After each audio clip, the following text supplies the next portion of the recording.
Good afternoon, everyone, and thank you, Alderman, for your passionate and stirring words. We're here to address the rise in domestic violence-related incidents that have been occurring in our city throughout the pandemic, and to remind domestic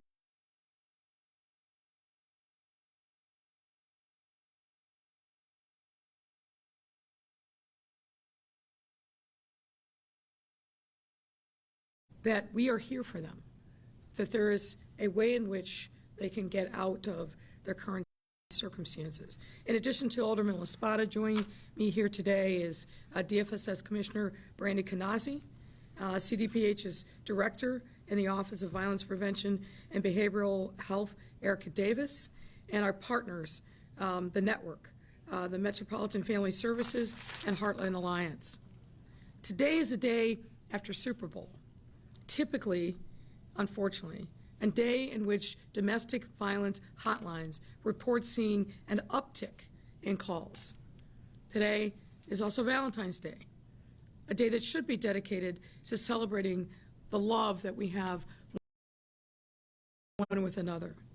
But for too many of our residents, as the Alderman said, this is just another day of living in fear. Every person, no matter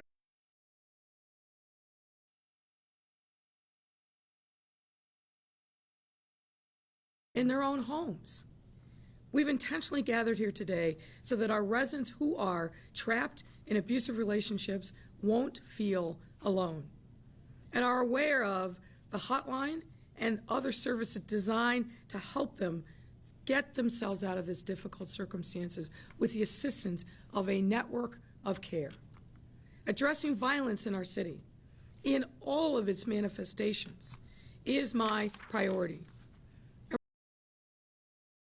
In regard to domestic violence, it's not lost on me that women, and more specifically Black women and women of color, have borne the brunt of this crisis.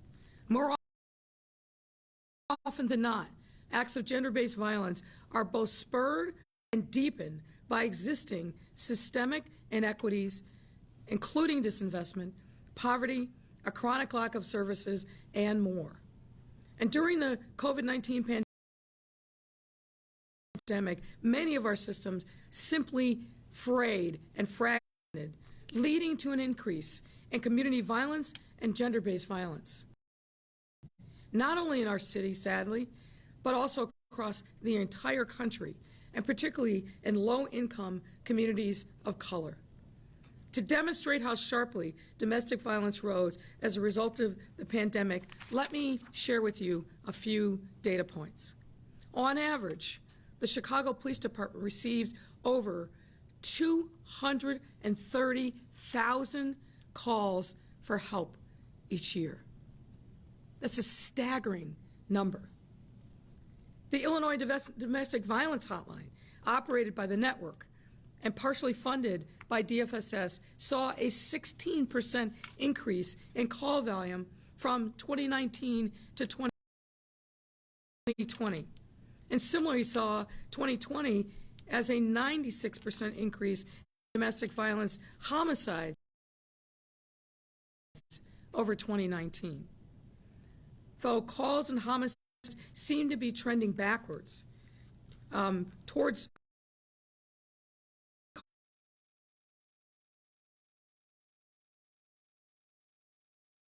and violations of protective orders to continue to escalate in 2021. So far this year, we're seeing a 400% increase in DV-related non-fatal shootings compared to the same period in 2021. We can't say this enough, that we must rise up as a community to address this part of our public and community safety challenge. So to say I'm concerned is an understatement. In addition to directly impacting survivors, domestic violence, as we all know, is corrosive to families and communities. We know that violence begets violence. Too many of our young people are growing up in homes where they are firsthand experiencing and witnessing violence. Then within their own communities, they continue to see and experience violence. It's no surprise then that the community areas where we see high rates of domestic violence mirror the same communities where we see high rates of gun violence and other manifestations of poverty and disinvestment. We must comprehensively address gender-based violence and domestic violence with the same sense of urgency and fervor that we address other forms of community violence. To properly address this issue, we can no longer hide behind fragmented systems or silos or limitations in funding. We need to name the intersectionality of racism and gender inequities and acknowledge the lived experience of women and members of the LGBTQ+ community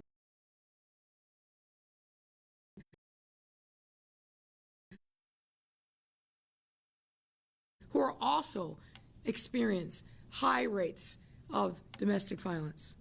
That is why this year, at my direction, our administration led a collaborative effort to co-design the first of its kind strategic plan to address gender-based violence and human trafficking.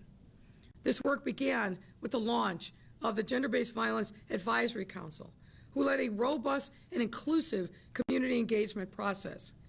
This group engaged leaders, survivors, city officials to properly address the lived experiences and needs of those most affected by these issues throughout our entire city. The city's first ever strategic plan to address gender-based violence and human trafficking strives to first and foremost build the muscle across city government to understand how these victimizations can happen, so that we may equip all facets of government, from our health department to DFSS to even the Department of Housing, to adequately respond and connect survivors and families to critical services. These services are supported by $25 million in new investments, nearly 3 times the previous budget for domestic violence, as part of our Chicago Recovery Plan. And I want to emphasize this. It is part of our Chicago Recovery Plan. As I've said many times, this isn't just about economics.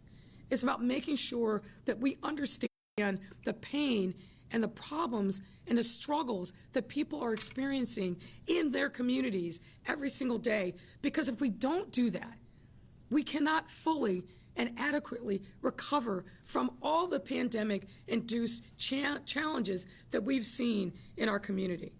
These investments increase the number of rapid rehousing units for survivors fleeing violence, ensure survivors have access to a free attorney to represent them in civil or criminal court, and provide financial assistance that could literally quantify safety for a parent or their children. Also, for the first time, these resources target young people who have experienced or witnessed violence in their own homes. Because the research is clear, trauma without intervention leads to negative, harmful outcomes for the individual, the families, and our communities. These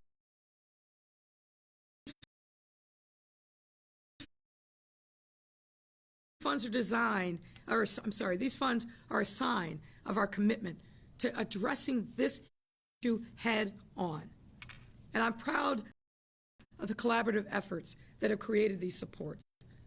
As the first large city to take on this comprehensive approach to gender-based violence and human trafficking, I knew it was necessary to put the proper leadership in place to get it right.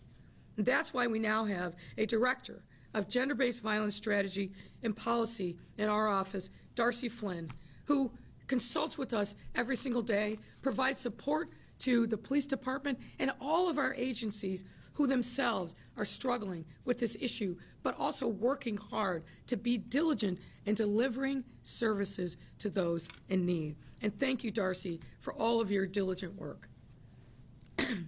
This work requires an all-hands-on-deck approach, and the leadership in place will continue to coordinate efforts and build the muscle necessary to create a strong safety net for survivors and their loved ones.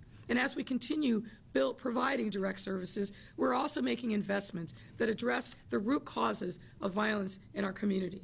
And let me share some details there as well. The Chicago Recovery Plan will also include $1.2 billion in investments that will create thriving and safe communities. And thanks again to the City Council for agreeing with us that these funds were necessary to build a better, more equitable, and safer Chicago. These include $157 million to aid families, $108 million to support the health and wellness of residents, and tripling of mental health investments for a total of $86 million investment in mental health equity. The list goes on, but I hope you understand the seriousness with which we take these issues. We're putting our money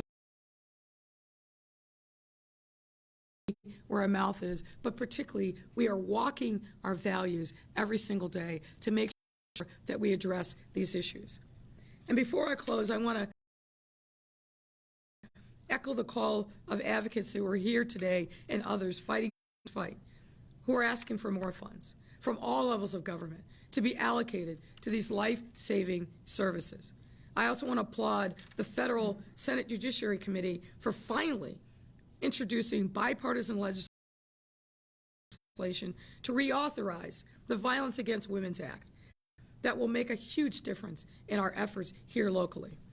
I stand ready to partner and collaborate with our friends in philanthropy and the private sector to also continue to address this crisis. And finally, I want to speak directly to those who are themselves right now experiencing gender-based violence.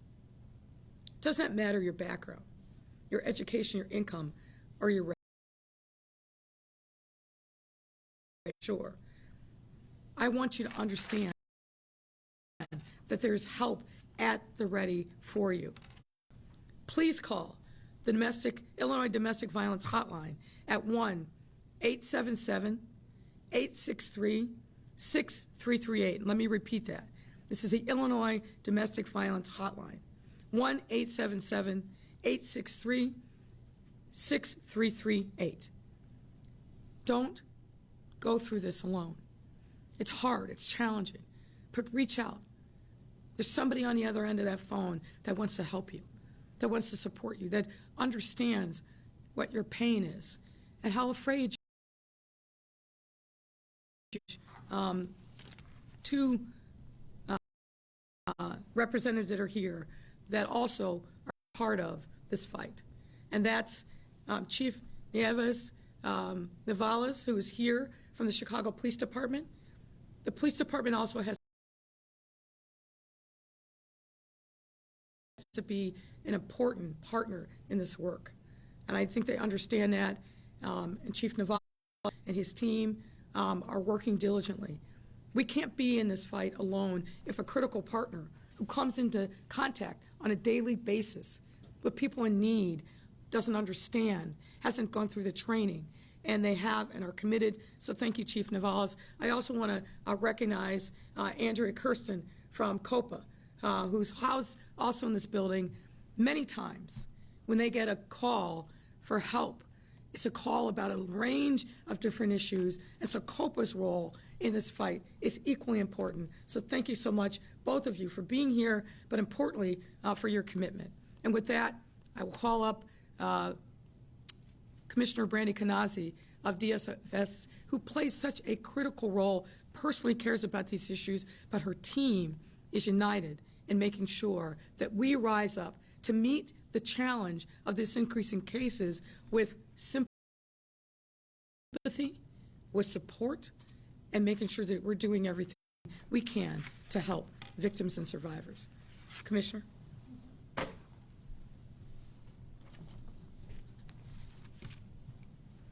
Thank you, Mayor Lightfoot, for the introduction. Good afternoon, everyone. I am Brandy Kanazi, and it is my honor to lead the Chicago Department of Family and Support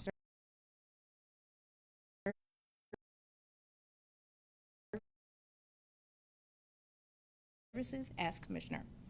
At DFSS, it is our goal to connect households to resources that foster stability, support their well-being, and empower them to thrive. If an individual is experiencing violence, achieving these goals becomes much more difficult. That is why it is so crucial that domestic violence reduction efforts remain a key component of our violence reduction plan and anti-poverty agenda.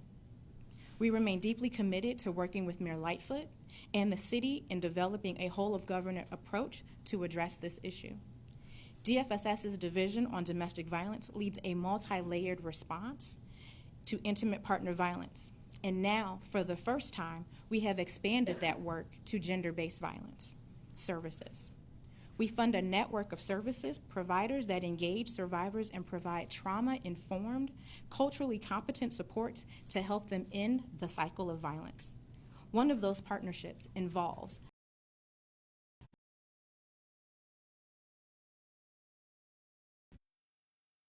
of domestic violence. This service is operated by our long-term partner, the network. Our collaboration on the DV hotline stretches back into the 1990s and remains an excellent example of city and advocacy agencies like the network in showing how we can be great partners. Today, we are doing more than ever to support survivors and individuals in crisis thanks to Mayor Lightfoot's fierce leadership and dedication to making violence reduction a priority. This year, we are also dedicated to expanding these life-saving services with a $25 million new investment budgeted for survivors of gender-based services. These resources support survivors through legal services, financial assistance, case management, and services for children who have witnessed or experienced violence. The budget also includes $4.2 million to support the rapid rehousing of survivors of domestic violence and gender-based services. Our budget provides these resources necessary to support placement and financial assistance for immediate rehousing, as well as long-term supports to ensure the stabilization and ongoing safety. The unfortunate reality is this. Many people who experience harm through gender-based violence are judged or deemed unworthy because they do not fit the profile of a victim. They are people who look like you, me, and many other individuals who call our great city home, predominantly women of color and LGBTQ+.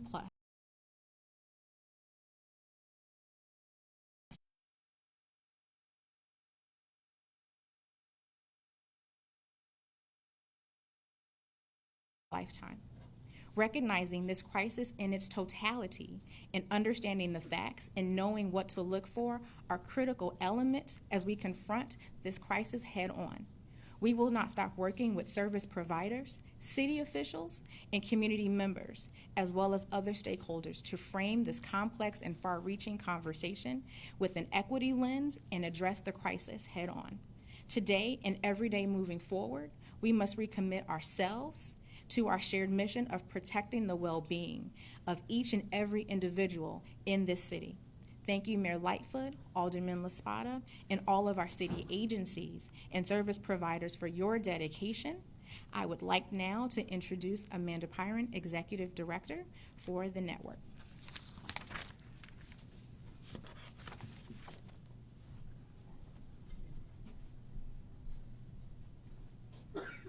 Good afternoon.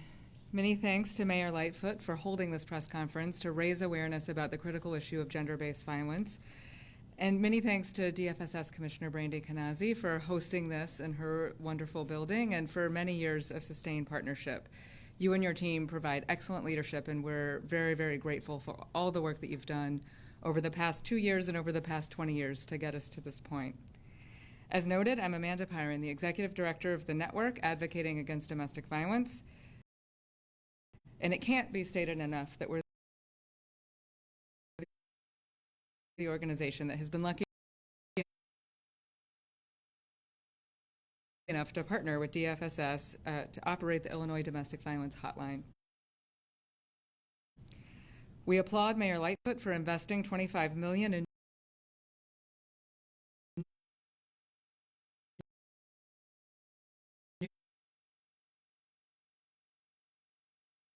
is provided to the community quickly and effectively.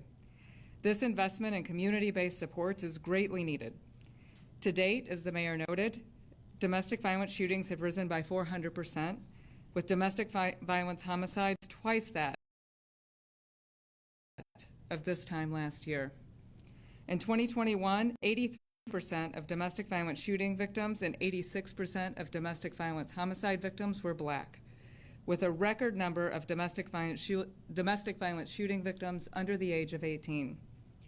Just last week, the network was contacted by one survivor who was shot by her boyfriend and who continues to be threatened by him after her release from the hospital. No charges have been filed or arrests made. As a resident of public housing, she's unable to transfer to safer housing within the public system or a private, undisclosed location without foregoing her housing altogether. Survivors like this young woman depend on the network for systemic advocacy and on our community partners for safety. Contacts to the Illinois Domestic Violence Hotline are already up 19% over this period last year. And that was the year that we received more calls than ever in our history. In addition, this year, the Illinois Domestic Violence Hotline has provided 48 free rides for survivors in crisis, compared to only 6 during this period last year. Survivors are reaching out for shelter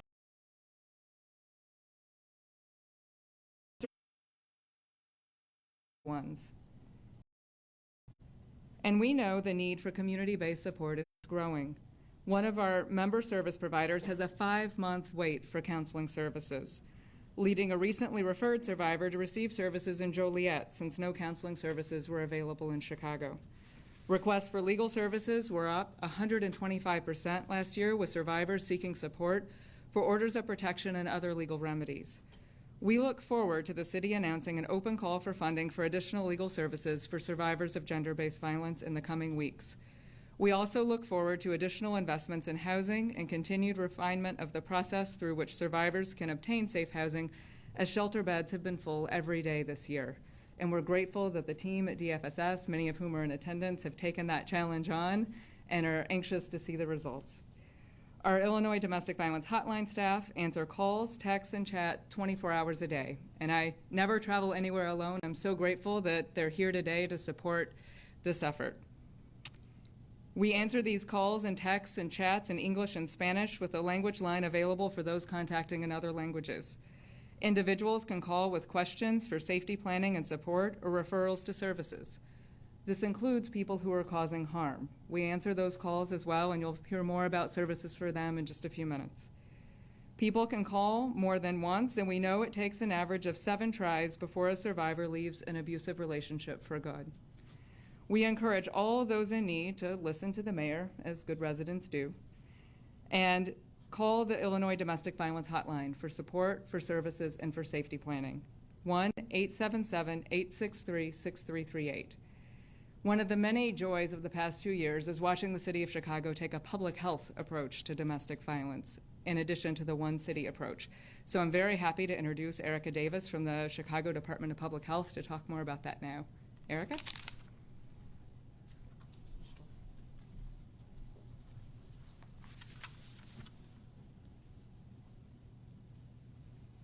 Hello, everyone. My name is Erica B. Davis, and I've served with the Chicago Department of Public Health for over 20 years.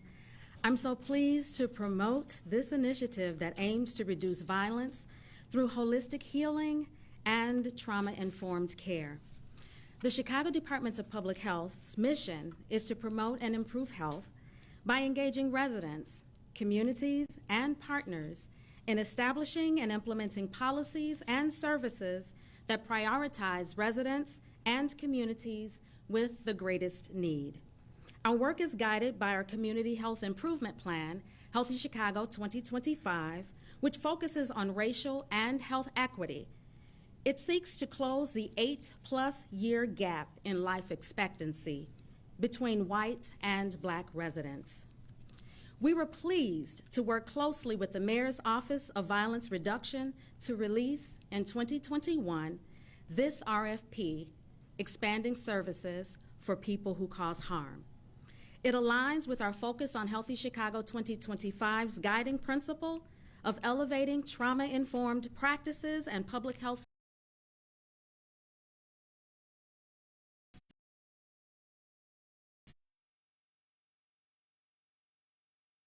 of the level of collaboration across department and community participation in the Gender-Based Violence Advisory Committee that underscore the importance of innovative programming with us. Our goal is to promote an intersectional approach to building safe and equitable communities. This program has 3 objectives. 1, support integration of services for people who cause harm into overall domestic violence ecosystem and strengthen the coordination of services needed to support children, families, and communities. 2, to expand the accessibility of services that are culturally, linguistically, and contextually responsive to the unique needs of the communities served. And 3, to build capacity in organizations to expand the delivery of evidence-based, evidence-informed, and trauma-informed services to people who cause harm in communities of high need. We look forward to working with Metropolitan Family Services as our delegate, their team of experienced staff, the Mayor's Office, city and community partners, and the People Who Cause Harm evaluation partner, Heartland Alliance, to launch this important program. We have an opportunity to make households safer by reducing intimate partner violence and childhood exposure to violence, and create more responsive systems and accessibility of programs for all Chicagoans. Now I'd like to invite Teresa Nahil, Chief Operating Officer with Metropolitan Family Services, to the podium. Thank you. Teresa.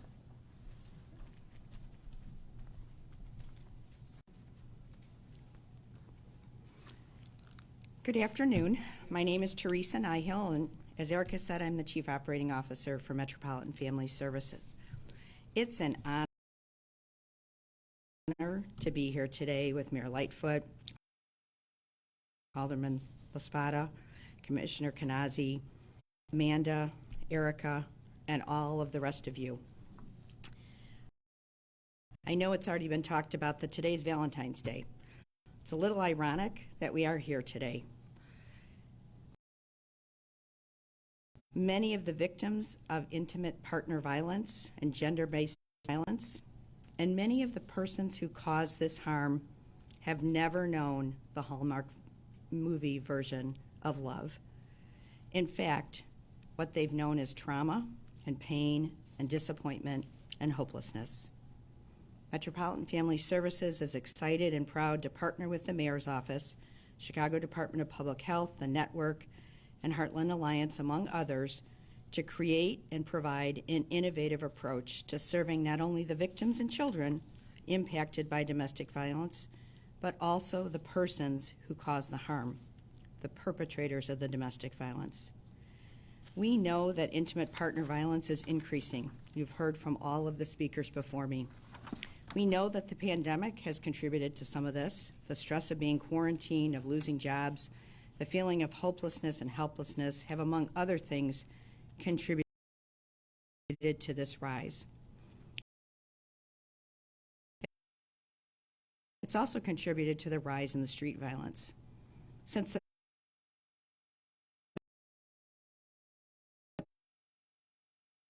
pandemic started, Metropolitan has seen a 26% increase in the number of people calling in Chicago and Cook County seeking help for domestic violence services. Those are just the people seeking help. We're certain that the actual incidence of domestic violence is significantly higher. This innovative approach to serving the perpetrators of intimate partner violence understands that hurt people hurt people. It recognizes the intersectionality with the street violence.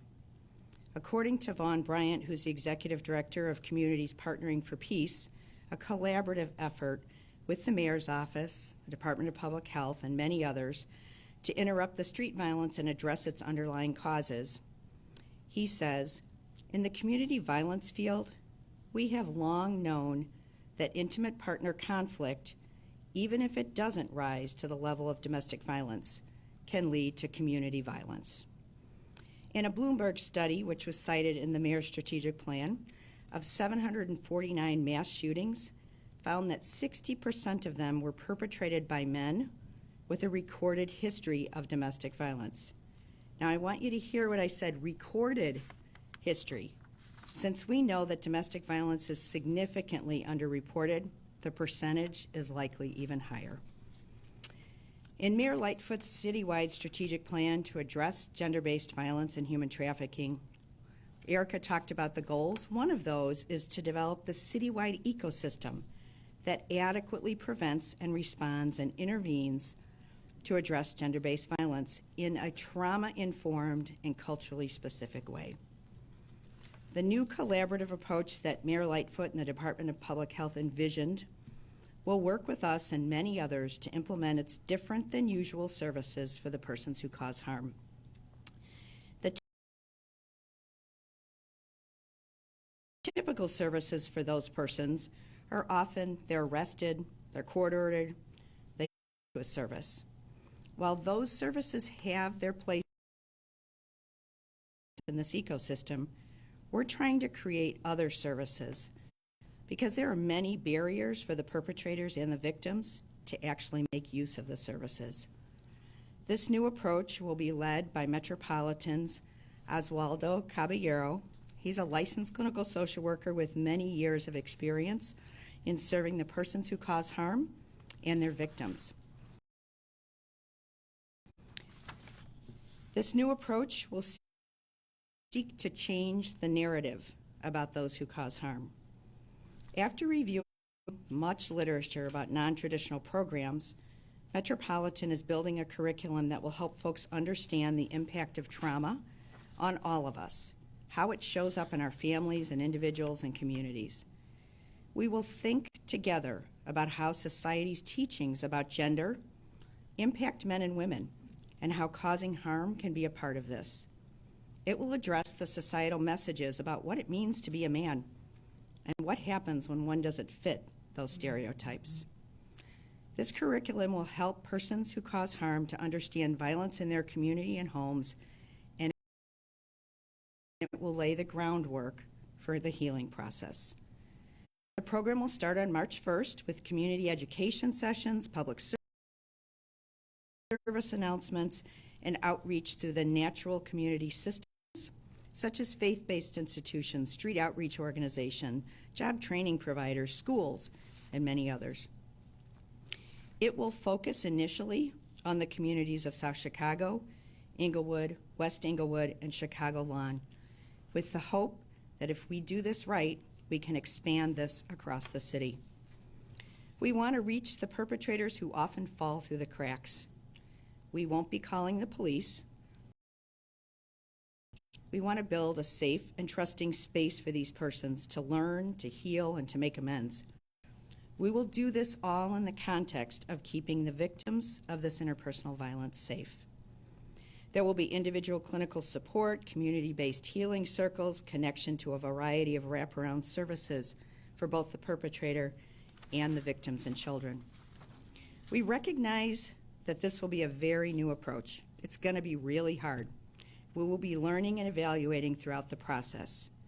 We commend the city for not only wanting to start these services, but for wanting to evaluate them and the process for standing these services up and the larger impact it has on families and communities, the changing the narrative piece. We look forward to working with our partners at Heartland Alliance. They will be doing the evaluation component. All of us working together, seeing the persons who cause harm through the lens of trauma, we believe can help these persons and their victims heal and break this cycle. Thank you for this opportunity, and I'm going to turn it back to Alderman LaSpaza. Thank you, Teresa, and thank you to all of our speakers today. I regret that Christina Rodriguez from the Youth Council doing this work can't be with us, but I will share with you briefly. As I was walking home on Friday, my wife, I was telling her about this event, and she asked me, how did this become so important to me? And I will share with you 3 60-second stories of breaking silence. One was 20 years ago when my mom was driving me to the library in the town that I grew up. And out of nowhere, she pours out this story to me, a story of being sexually assaulted by her brothers, of being physically assaulted by her alcoholic parents, her attempts to escape from this situation being thwarted by my grandfather, and then dropped me off at the library. And I was left with all of this pain and trauma and confusion to try to understand. But I feel like that was a moment of my mom breaking this silence of trauma. And I remember 3 years ago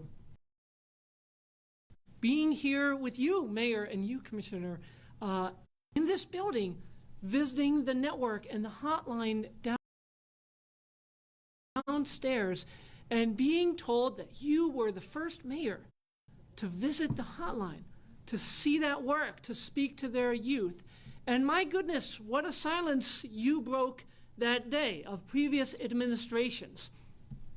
And I remember just 10 weeks ago being at the 14th District Police Headquarters for their Tree of Hope event, as we stood there with the daughter of Veronica Rizzo. And Veronica Rizzo was shot and killed by her husband in 2014. And you could see how deep the trauma and the pain of that loss still was for her daughter.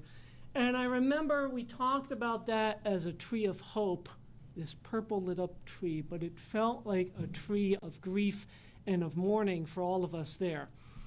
This is the hope that I look forward to, a hope of breaking a silence in a city of violence and trauma, in a country and culture of violence and trauma, where we say no more. And we recognize that this is a hard, long road to go down, but it is a road worth walking as we try to make a safer life and hopefully a city in the future free of gender-based and domestic violence. Thank you so much. Mayor, I turn the podium over to you for questions and answers.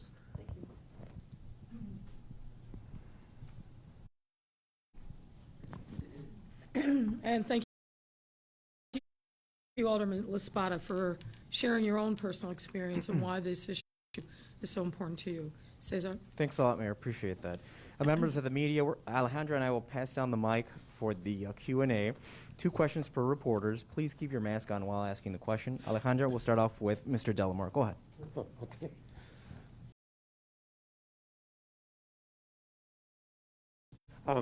First, I want to ask about the topic here. And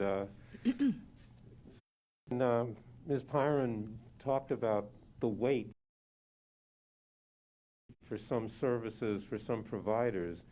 So that raises the question, when people are ready to make that call and have the courage to make that call, maybe the call will be answered, but are the services available for people? Well, I think the investments that we have committed to making over this year, and I expect them to continue in the out years as well, has to answer that call, because you're right. And I was talking about this yesterday with someone. When people get to the point where they want to reach out, we have to be ready. We have to be ready to take their hand. We have to be ready to guide them. We have to be ready to provide them with whatever it is that they need, whether it's housing, whether it's counseling, whether it's a ride away, whatever it is, we have to make sure that those comprehensive services are there, because that window, once it opens, can close as quickly as well. So that's what these investments are about, is making sure that we're breaking down these silos, that we're working collaboratively together, so that when that call does come, we answer in a definitive way, in a fulsome way, to help these folks that are in great need. Well, let me just follow up on that then. Are we falling short now? And by how much? Well, I can't quantify that for you. But look, we know that domestic violence is always a grossly underreported crime. We just know that. So I think that our challenge is not only to provide the kind of services that I mentioned when that call for help comes, but to also continue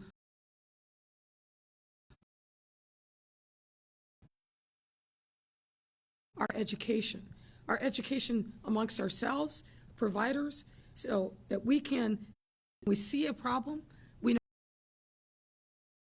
how to address it, but also the education of the people experiencing domestic or gender-based violence, so they have the courage to be able to step out on faith to get themselves the first steps out of a dangerous situation.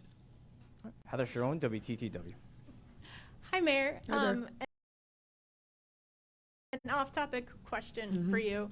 Have you seen the latest COVID-19 data? Is the city on track to lift the mask mandate and the vaccine mandate as of February 28th? Well, February 28th is obviously the date that the state set. That's not the date that the city set. We are making tremendous progress and kind of climbing down the back slope of the Omicron surge. Probably now for the last 3 weeks, we've seen week after week about a 50% or more decline in cases, which is great progress. We're still, though, at 500 cases a day, not where we want to be. We're still seeing too many people dying every day from COVID. So I think we're making great progress. Dr. Artie and I will have more to say on that later this week, but I don't want to put an artificial date on when this is going to happen, when we still see some danger signs in the data. We're using the same set of data and metrics that we've used throughout the pandemic. We're making progress, but we're not there yet. And if I can follow up, Sure. Dr. Arwady has presented a significant amount of evidence that shows the vaccine mandate increased vaccination since it was imposed. Why lift it in the coming weeks if that has been an effective tool in encouraging people to get vaccinated? Well, look, it's all about balance. And we've heard a lot from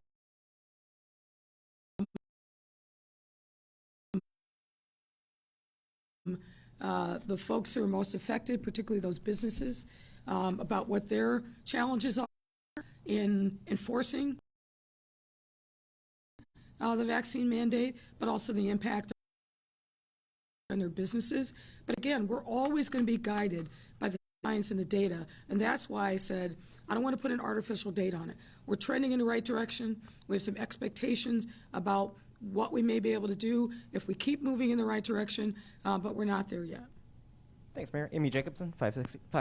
This Amy. is a follow-up to the vaccination passports. If and when we do drop them, whether it's this month or next month, are city employees still going to be required to be vaccinated? Because there's a number of firefighters, EMTs, police officers who are not going to get vaccinated and they're going to lose their job. Is there any way you could reverse that? That's not going to change. And why not? We gave people notice in August that this was critically important. Having a safe workplace is something I think we have an obligation to do, and my expectation is that people will have complied with the mandate. We've given ample opportunities for them to be in clients, we've worked with them, we tried to meet them where they are, but yes, there are some people who have decided that they'd rather not be a city employee rather than get vaccinated, and that's their choice. But City of Chicago employees will be vaccinated. Okay, a number of CPS parents thought you made a backdoor deal with the CTU. I'm sorry, say. Oh, a number of CTU parents thought you made a backdoor deal with the CTU when it comes to masking, quarantining, testing, because that collective bargaining agreement is in effect until August of 2022. Why do you think it was fair to collectively bargain on behalf of a third party without asking the students or parents for input? Well, there's a number of factual errors that I'll push back in your statement.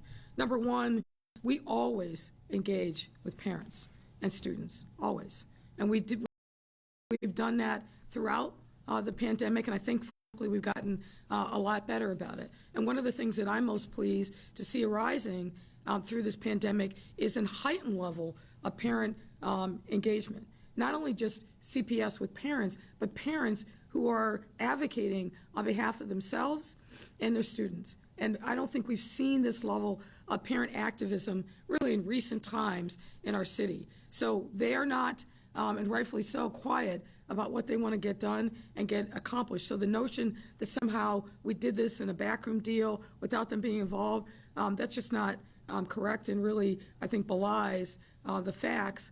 But the deal that I think you're talking about, which is the most recent deal that we struck with CTU to end their illegal strike, yeah, we wanted to make sure that we got past the school year and summer school. So that's why the August date is there. But I mean, I'm a parent. I've been there 14 years, and I'm pretty in tune.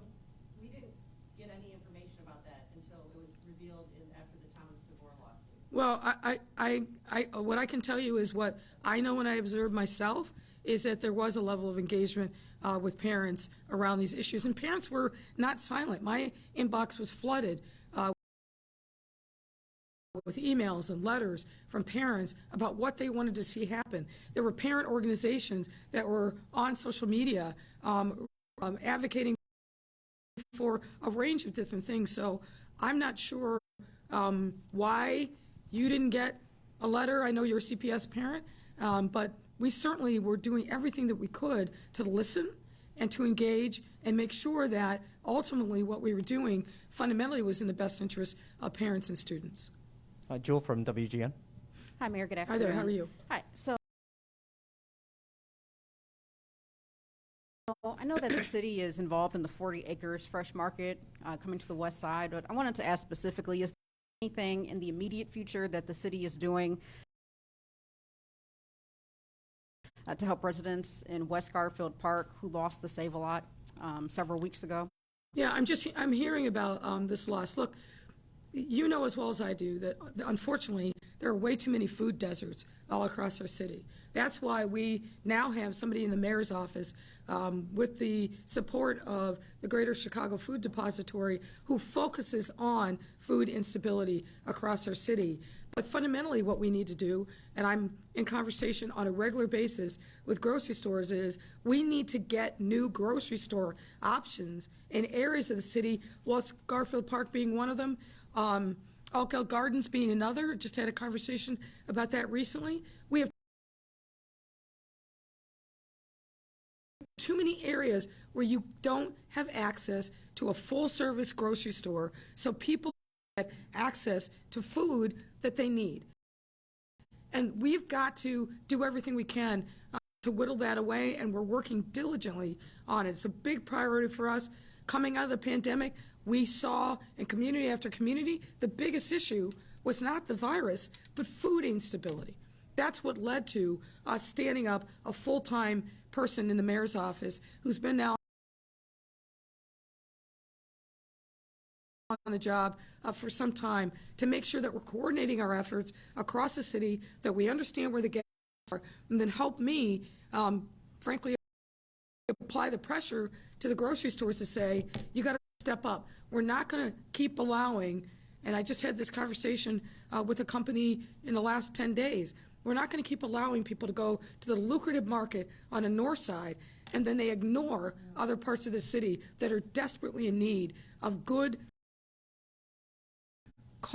cost-effective food options. So are there any specific prospects for the West Garfield area, specifically that area where there's people who don't necessarily have vehicles and may not be able to get on the CTA? I mean, Yeah.